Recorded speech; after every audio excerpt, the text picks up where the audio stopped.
How to make a crab cake. Start with your own body. The small bones of the hands moving towards the inlets of the fingers. Wanting it too much invites haste. You must love what is raw and hungered for. Think of the crab cake as the ending, as you till away at the meat, digging for errant shells and jagged edges. Always it's a matter of guesswork, but you hold it together by the simplest of ingredients.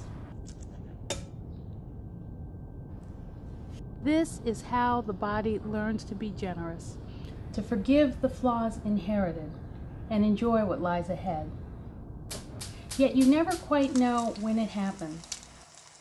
The moment when the lumps transcend egg and breadcrumbs, the quiver of oil in a hot pan to become unworldly, the manifold of pleasure, and the sweet ache of crab still bright on your tongue.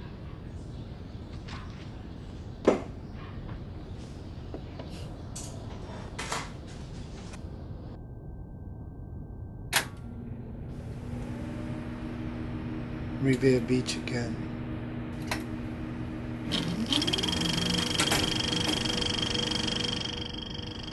I'm rooted to this place, like the pillars of the forgotten dance hall pier, water-soaked and sun-drenched and splintered with each changing tide.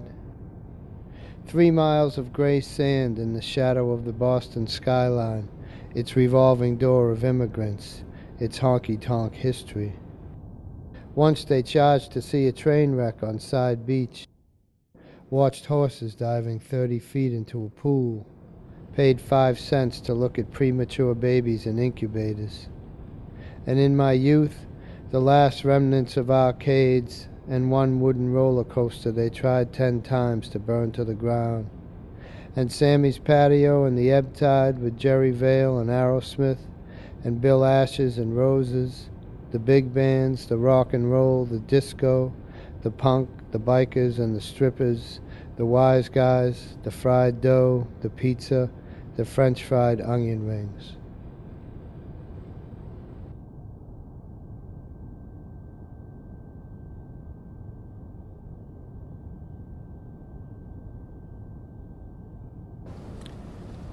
Salty even on fresh water. The gulls on Dunkirk Pier are not as hungry as they used to be, but it is in their nature to indefinitely drop mussels on rocks, so they cannot retire from the pensionless work of it all. Sure, there's still the young ones hovering, eyeballing me, watching my hands and hips for crumbs, deliberately dropping a spoon, driving Camaros, circling. But most have grown old, heavy haunches on overturned buckets, perched at my counter since dawn. The squabble of bills competing with the fishermen in the Lake Erie sitting competition. The hooks have become rusted, but still they drop them in, mostly for the conversation. Long ago they gave up eating, cuffing a cup, maybe some toast, a small nickel ring in my tip jar.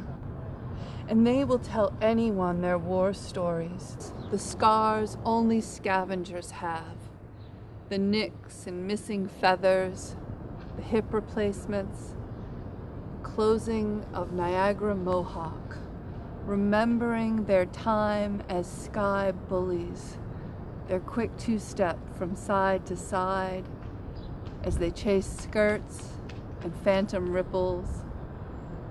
A time when the Dunkirk diner still served a prime rib dinner and they considered themselves big tippers.